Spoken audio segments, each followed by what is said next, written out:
Shalom Bapak Ibu dan Saudara-saudara kekasih dalam nama Tuhan kita Tuhan Yesus Kristus, dan selamat bertemu kembali di YouTube saya, Pendeta Rudolf H. Pasaribu Channel. Dengan dan lewat channel ini saya komit untuk senantiasa menyebarkan pengajaran firman Tuhan, karena saya percaya berlandaskan Yesaya pasal 55 ayat 11 bahwa firman Tuhan yang saya dan bahkan Bapak, Ibu, dan saudara-saudara juga ikut sebar lewat apapun, termasuk lewat video ini, tidak akan kembali dengan sia-sia, tetapi akan bekerja sendiri lewat kuasa dan berkat urapan Roh Kudus. Mari Bapak, Ibu, dan saudara-saudara semuanya saya ajak untuk membantu saya menyebarkan pengajaran firman Tuhan khotbah di Partangyangan Minggu Letare 14 Maret 2021. Letare artinya bersukacitalah kamu, didasarkan pada Yesaya pasal 66 ayat 10a. Terambil dari kitab Bilangan pasal 21 ayat 4 sampai dengan ayat 9, dan bacaan dari surat kiriman Paulus kepada jemaat di Efesus pasal 2 ayat 1 sampai dengan ayat 10, diikat oleh topik atau tema kasih Allah yang menghidupkan. Dalam bahasa Batak dituliskan asini roha ni debata na panguluhon. Saya baca untuk kita. Mari Bapak, Ibu, dan saudara-saudara simak pembacaan firman Tuhan berikut ini. Judul perikop Bilangan pasal 21 ayat 4 sampai dengan 9 adalah ular tembaga. Setelah mereka berangkat dari Gunung Hor berjalan ke arah Laut Teberau untuk mengelilingi tanah Edom, maka bangsa itu tidak dapat lagi menahan hati di tengah jalan. Lalu mereka berkata-kata melawan Allah dan Musa, "Mengapa kamu memimpin kami keluar dari Mesir supaya kami mati di padang gurun ini? Sebab di sini tidak ada roti dan tidak ada air, dan akan makanan hambar ini kami telah muak." Lalu Tuhan menyuruh ular-ular tedung ke antara bangsa itu yang memagut mereka, sehingga banyak dari orang Israel yang mati. Kemudian datanglah bangsa itu mendapatkan Musa dan berkata, "Kami telah berdosa sebab kami berkata-kata melawan Tuhan dan engkau. Berdoalah kepada Tuhan supaya dijauhkannya ular-ular ini daripada kami." Lalu Musa berdoa untuk bangsa itu. Maka berfirmanlah Tuhan kepada Musa, "Buatlah ular tedung dan taruhlah itu pada sebuah tiang. Maka setiap orang yang terpagut, jika ia melihatnya, akan tetap hidup." Lalu Musa membuat ular tembaga dan menaruhnya pada sebuah tiang. Maka jika seseorang dipagut ular dan ia memandang kepada ular tembaga itu, tetaplah ia hidup. Bapak, Ibu, dan saudara-saudara semuanya, khotbah kita di Partangyangan Minggu Letare 14 Maret 2021 menyangkut perjalanan Israel di padang gurun sebelum menyeberangi Laut Teberau. Mereka saat ini sedang berjalan meninggalkan tempat peristirahatan mereka beberapa lama di sekitar Gunung Hor dan meneruskan perjalanan berikutnya. Sebelum perikop ini, ada 3 peristiwa besar yang dialami oleh orang Israel, yakni peristiwa pertama, setelah mereka tiba di Kadesi, mereka merencanakan langsung menuju Laut Teberau untuk seterusnya menyeberang sampai di tanah Kanaan. Seandainya ini yang terjadi, maka waktu perjalanan mereka tiba di Laut Teberau itu tidak terlalu lama. Untuk itulah dari Kadesi, Musa mengirimkan utusannya memohon izin resmi dari orang Edom agar mereka diizinkan melewati daerah mereka dan berjanji akan membayar air yang mereka minum atau yang diminum juga oleh ternak-ternak mereka.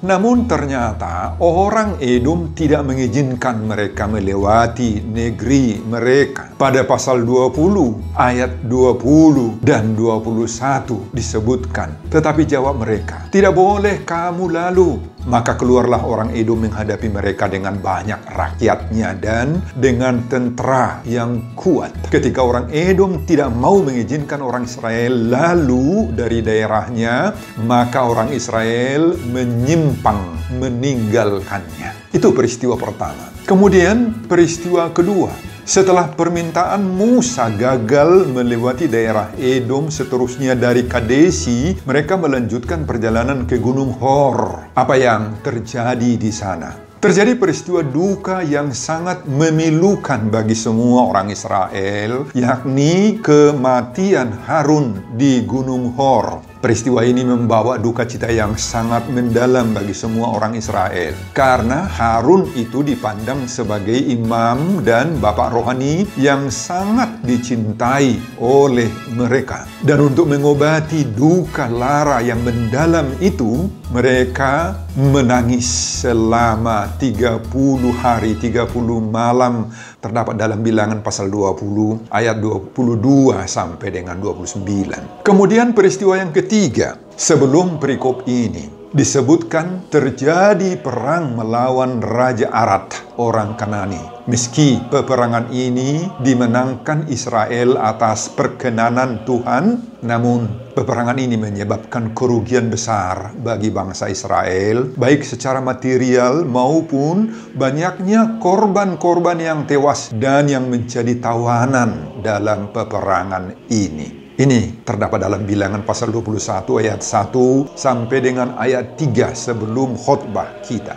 Saudara, itulah beberapa peristiwa besar yang mengawali atau mendahului perikop khotbah kita ini. Sekarang, saat mereka meninggalkan area Gunung Hor menuju perjalanan berikutnya, yakni penyeberangan Laut Teberau. Namun, apa yang terjadi lagi di tengah kehidupan orang Israel? Sebagaimana disebutkan tadi, jika seandainya orang Edom mengizinkan mereka lewat dari daerah Edom, maka perjalanan mereka hingga tiba di penyeberangan Laut Teberau tidak terlalu lama. Bisa segera langsung menyeberang Laut Teberau untuk seterusnya menuju estafet perjalanan berikutnya hingga ke Tanah Kanaan. Namun orang Edom tadi tidak mengizinkan, dan bahkan dengan segala kekuatan tentaranya memblokir semua jalan-jalan dan melarang Israel lewat. Dengan petunjuk, arahan, bimbingan, serta penyertaan daripada Tuhan sendiri, maka Musa membawa Israel harus berjalan dengan mengelilingi tanah Edom. Tadi disebutkan, mengelilingi tanah Edom. Dengan demikian, perjalanan mereka sekarang seperti kembali lagi ke belakang, berputar arah karena harus berkeliling dari luar wilayah negeri Edom dan tentu menambah jarak waktu serta kelelahan fisik mereka.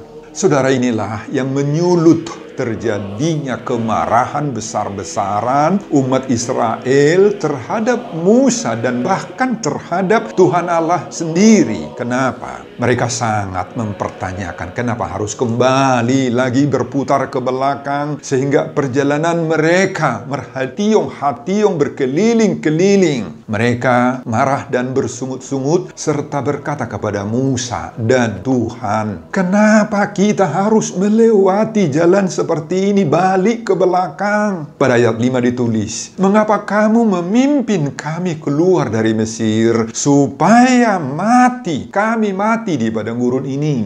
Sebab di sini tidak ada roti, tidak ada air, dan akan makanan hambar ini kami telah muak." Dan akibat dari ketidaksetiaan serta pemberontakan orang Israel inilah, maka Tuhan menyuruh ular-ular tedung ke antara bangsa itu yang memagut mereka sehingga banyak dari orang Israel yang mati.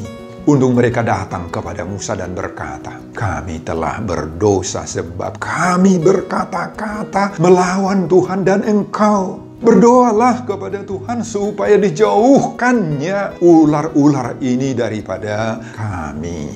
Lalu Musa berdoa Bapak Ibu, untuk bangsa itu. Dan Tuhan menanggapi doa Musa serta menyuruh Musa, buatlah ular tedung dan taruhlah itu pada sebuah tiang, maka setiap orang yang terpagut jika ia memandang, melihatnya akan tetap hidup. Lalu Musa membuat ular tembaga seperti yang disuruhkan oleh Tuhan dan menaruhnya pada sebuah tiang. Maka jika seseorang yang dipagut ular itu melihat, memandang kepada ular tembaga buatan Musa itu, maka ia akan tetap hidup.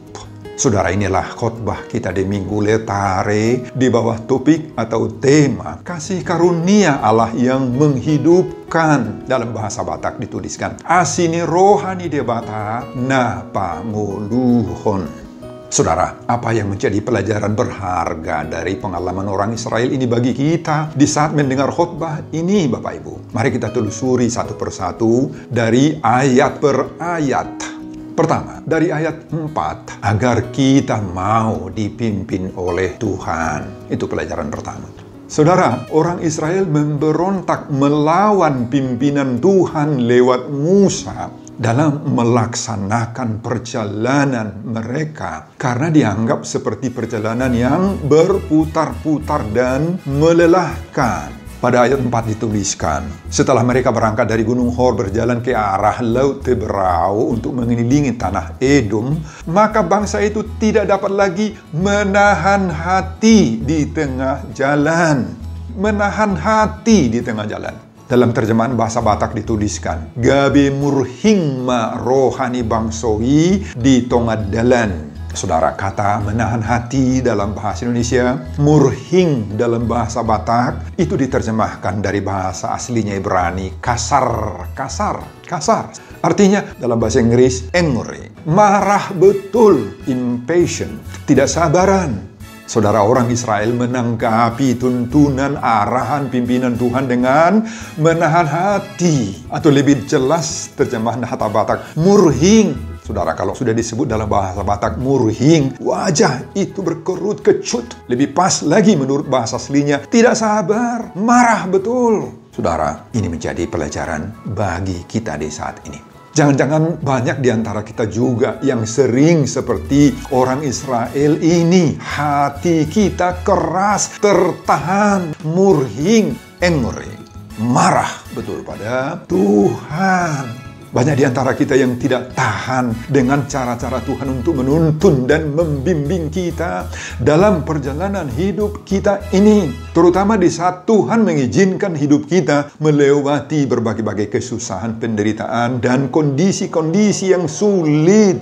Banyak di antara kita, Bapak Ibu, yang murhing, marah betul kepada Tuhan dan memaksakan agar keinginannya, pikirannya, rencananya lah, usahanya lah, dan kehendaknya serta kemauannya lah yang harus dikabulkan oleh Tuhan. Kalau tidak, marah, murhing dia. Banyak di antara kita menganggap bahwa cara-cara Tuhan itu tidak logis sama sekali, tidak masuk akal, terlalu bertele-tele. Seolah-olah seperti orang Israel saat ini merasa jalan Tuhan itu berputar-putar, merhali yang bogas, tidak efektif cara-cara Tuhan menurut mereka. Maunya kita, segala sesuatu yang kita sudah kerjakan sukses adanya, berhasil, cepat bagi kita memberi keuntungan. Tanpa usaha besar, tanpa keringat yang banyak, tanpa capek-capek, maka teruslah langsung mendapatkan keuntungan besar, rezeki, laba yang berlimpah-limpah. Kalau tidak, mereka menjadi murhing, tidak sabaran menunggu jadwalnya Tuhan. Banyak orang yang lupa bahwa hati manusia yang memikir-mikirkan jalannya, tetapi Tuhanlah yang menentukan arah langkahnya. Rohani jolma marsakap dalanna alai jahuba dopa totu lakana. Lupa. Semuanya itu tergantung kepada Tuhan saja, bukan tergantung kepada usaha kita. Saudara, bagi penilaian banyak orang terlalu capek pikiran kita mengikuti cara-cara dan pimpinan Tuhan ini. Lebih praktis menurut dia, menurut orang seperti ini, jika mereka mengikuti cara-cara, usaha-usaha, taktik-taktiknya yang mereka anggap itu hebat. Saudara, disinilah kita Kalau kita mau, agar disadarkan oleh khotbah ini bahwa memang cara-cara Tuhan menuntun hidup kita sering tidak masuk akal. Bahkan sering kita anggap seperti berputar-putar, lama, panjang, dan menjadikan kita putus asa, madeli, tidak nyaman. Saudara, sekali lagi memang cara-cara Tuhan tidak selalu lurus-lurus, tigor-tigor. Terkadang seperti berputar-putar tadi. Apa yang kita derita masa lalu, bertahun-tahun yang lalu, muncul lagi sekarang. Dulu sudah menderita juga, sampai dengan sekarang juga masih sakit. Bahkan lebih sakit lagi. Tapi sama seperti kepada orang Israel di zaman Musa ini, Allah hendak mendidik kita agar menerima secara ikhlas cara-cara dan tuntunan Tuhan meski tidak masuk akal. Di dalam ketidakmasuk akalan itulah Allah mau menempa kenakalan kita agar kita mau tawakal, mau kita dibekali oleh Tuhan dengan cara-cara Tuhan. Amin Bapak Ibu, amin. Mau kita? Itu yang pertama. Yang kedua, dari ayat 5. Jangan merasa hambar dan muak terhadap pemberian Tuhan. Disebutkan di sini, lalu mereka berkata-kata melawan Allah dan Musa. Mengapa kamu memimpin kami keluar dari Mesir supaya kami mati di padang gurun ini? Sebab di sini tidak ada roti, tidak ada air, dan akan makanan hambar ini kami telah muak. Saudara, sambil berjalan, mereka juga memberontak dan bersungut-sungut. Pemberontakan dan sungut-sungut itu merupakan tanda-tanda kekerasan hati Bapak Ibu. Dan mau menang sendiri. Tidak merasa senang dipimpin oleh Musa, dipimpin oleh Tuhan keluar dari perbudakan 400 tahun lamanya. Mereka tidak senang, tidak menanggapinya dengan baik. Justru sebaliknya lebih senang menjadi budak di Mesir. Mereka menggerutu bersungut-sungut hanya karena soal roti, soal makanan, dan ketidakadaan air, kata mereka. Dan apalagi mempersoalkan rasa makanan yang bagi mereka, katanya makanan yang diberikan oleh Tuhan itu hambar. Hambar rasanya, mereka muak. Kata-kata muak itu tanda-tanda gak suka lagi kepada makanan yang diberikan oleh Tuhan. Kurang apa mereka? Tuhan memberi mereka kebebasan dari perbudakan, kemerdekaan. Dalam keadaan sangat genting, sangat terdesak, Tuhan memberi juga air minum. Tuhan memberi makanan, manna dari sorga. Ya, makanan sorga diberikan. Bahkan Tuhan juga memberi daging lewat burung-burung puyuh yang menjadi makanan mereka di perjalanan itu. Kurang apa lagi Bapak Ibu? Aneh. Mereka tidak bersyukur, tidak berterima kasih menerima pemberian berkat-berkat daripada Tuhan. Mereka tidak menghargai dan maka sebab pun berkat-berkat Tuhan yang diberi Tuhan. Makanan dari sorga seperti mana masih tega itu disebut. Mereka merasakannya hambar, memuakkan, luar biasa. Gerutu mereka itu Bapak Ibu. Saudara, mari kita belajar dari khotbah ini agar kita menghindarkan sikap bangsa Israel yang seperti ini, yang tidak mau mensyukuri apa yang sudah diberikan oleh Tuhan bagi hidupnya, bagi hidup kita. Syukuri, hargai, hasabapun pemberian berkat-berkat Tuhan dalam hidupmu. Apapun itu Bapak Ibu, apapun itu. Mungkin berkat-berkat keluarga, parianak konon, anak-anak yang baik, pekerjaan, sumber-sumber hidup sehari-hari. Bahkan mungkin juga ada harta benda, uang seadanya. Hasabapun. Jangan pernah menganggap pemberian Tuhan itu masih kecil. Seakan-akan tidak ada artinya bagimu. Jangan merasa sukacitamu akan hambar. Damai sejahteramu dan sukacitamu hilang, lenyap dari hatimu apabila keinginan dan kerinduan kita, kerinduanmu, selera kita masih belum direalisasikan oleh Tuhan. Jangan kita menjadi muak terhadap pemberian Allah, terhadap firman Allah, muak terhadap persekutuan dengan Allah. Jangan lawan semua hal-hal yang menumbuhkan rasa muakmu terhadap campur tangan Tuhan. Mungkin saja masih ada yang seperti orang Israel ini di zaman kita sekarang, mungkin saja merasa seolah-olah dia belum menerima apa-apa berkat daripada Tuhan. Saiga besiswada sudena nilehone de patatu dirina, seolah-olah tidak ada berkat Tuhan baginya.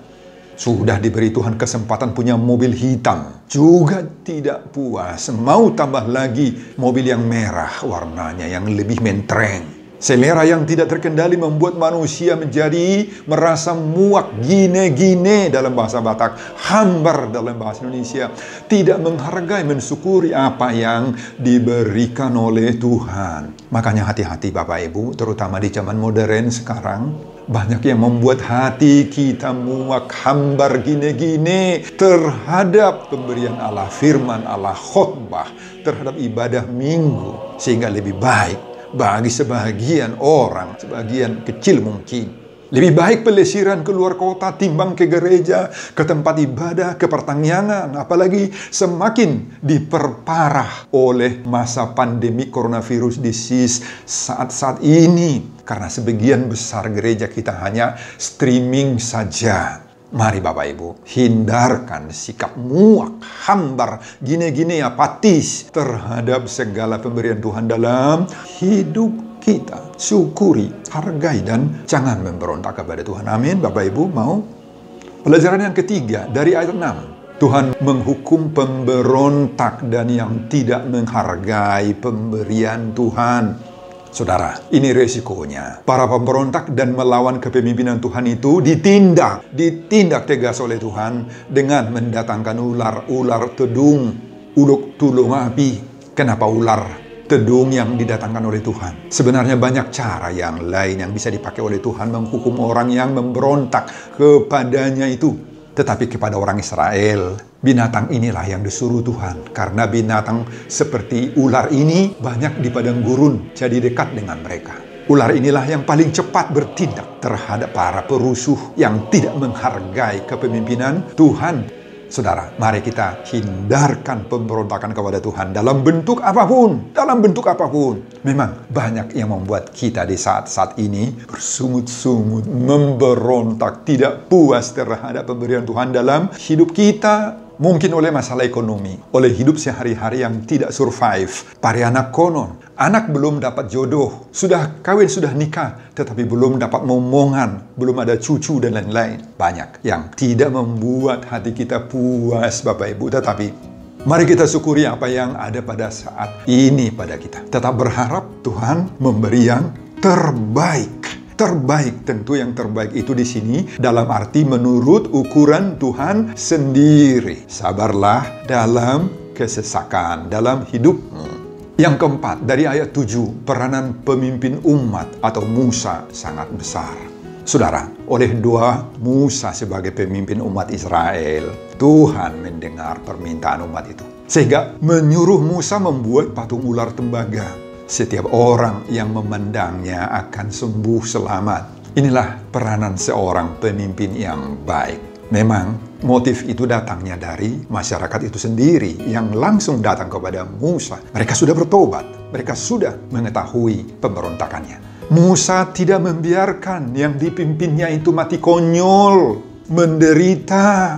Dia tidak hanya menonton penderitaan rakyat itu sendiri. Saudara, kita butuh pemimpin seperti ini, terutama di zaman yang penuh dengan penderitaan ini. Banyak yang menderita masyarakat kita saat ini, Bapak Ibu. Bukan saja karena terpapar oleh coronavirus disease 19, tetapi juga oleh bencana-bencana alam di mana-mana, meluap hujan yang mengakibatkan banjir, merendam kampung, desa, kota. Terjadi gempa bumi di berbagai-bagai tempat seperti Sulawesi Barat misalnya. Erupsi Gunung Merapi. Semuanya itu membuat ribuan orang mengungsi. Belum lagi jatuhnya pesawat di waktu-waktu yang lalu. Ratusan penumpang yang mati, sebagian tidak ditemukan. Banyak penderitaan kita di saat ini. Semoga pemimpin-pemimpin seperti Musa yang solider dengan penderitaan umat dan mau memperjuangkan umatnya kepada Tuhan semakin bertambah. Baik di tengah-tengah perkembangan kepemimpinan nasional, bahkan di tengah-tengah kepemimpinan jemaat, kepemimpinan gereja dan masyarakat.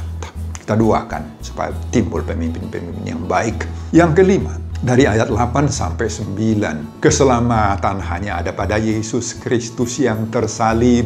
Saudara, ketika Tuhan menyuruh Musa mendirikan ular tembaga dan siapa saja yang memandangnya akan sembuh dan selamat, di manakah letak kesembuhan itu?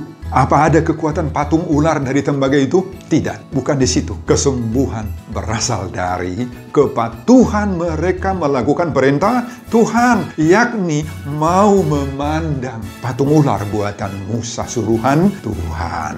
Saudara, ini mengingatkan kita akan salib dari Yesus Kristus yang berdiri tegak di bukit Golgota. Itulah yang menjadi kesembuhan dan keselamatan kita dari segala penderitaan. Banyak yang memagut hidup kita. Seperti ular-ular tedung ini Bapak Ibu saat ini. Terutama pagutan ular iblis, ular dosa yang membuat kematian yang kekal bagi kita. Tetapi dengan memandang salib Kristus dalam wujud kepercayaan kita, keyakinan kita, iman kita, maka kita akan mendapatkan kesembuhan dan keselamatan yang kekal. Amin Bapak Ibu. Itu sebabnya Paulus mengatakan dalam epistel pembacaan di pertanyaan dan yang menjadi nats khotbah kita di Minggu Letare, Efesus pasal 2 ayat 1 sampai dengan ayat berikutnya. Pada ayat 1-2 dan ayat 4-6 disebut, kamu dahulu sudah mati karena pelanggaran-pelanggaran dan dosa-dosamu. Kamu hidup di dalamnya karena kamu mengikuti jalan dunia ini. Karena kamu menaati penguasa kerajaan angkasa, yaitu roh-roh yang sekarang sedang bekerja di antara orang-orang durhaka. Tetapi ayat 4, Allah yang kaya dengan rahmat oleh karena kasih-Nya yang besar yang dilimpahkannya kepada kita telah menghidupkan kita bersama-sama dengan Kristus sekalipun kita telah mati oleh kesalahan-kesalahan kita. Oleh kasih karunia kamu diselamatkan dan di dalam Kristus Yesus Ia telah membangkitkan kita juga dan memberikan tempat bersama-sama dengan Dia di sorga. Saudara, inilah sukacita kita, terutama menerima ajakan Minggu Letare, bersukacitalah. Sukacita kita ada di dalam atau karena kasih karunia Allah yang menghidupkan. Asini rohani debatana panguluhon, sebagaimana topik Minggu Letare ini. Sebelum saya mengakhiri khotbah ini, kembali saya mengajak Bapak Ibu dan saudara-saudara untuk membantu saya menyebarkan firman Tuhan khotbah pertanggiangan di Minggu Letare 14 Maret 2021 dari kitab Bilangan pasal 21 ayat 4 sampai 9 ini, agar semakin banyak orang yang mau menerapkan kasih karunia Allah yang menghidupkan, asini rohani debatana panguluhon di dalam dirinya, termotivasi lewat khotbah ini. Tonton juga video khotbah saya yang lain, agar Bapak Ibu dan saudara-saudara memiliki sentuhan dan pemahaman rohani yang semakin diperkaya. Buka di YouTube saya, Pendeta Rudolf H. Pasaribu Channel. Selamat mengikuti ibadah pertanggiangan keluarga bagi kita semuanya. Tuhan Yesus memberkati kita. Salam, horas, amin. Bapak, terima kasih untuk firman yang sudah saya rekam di sini. Tuhan kiranya memberkati firman ini. Berkati jemaat Tuhan siapapun dia. Semuanya saya peruntukkan untuk kemuliaan dan kebesaran Tuhan. Berkati hamba-Mu untuk persiapan-persiapan khotbah berikutnya. Terpujilah nama-Mu Bapa. Di dalam nama Yesus Kristus saya berdoa. Amin.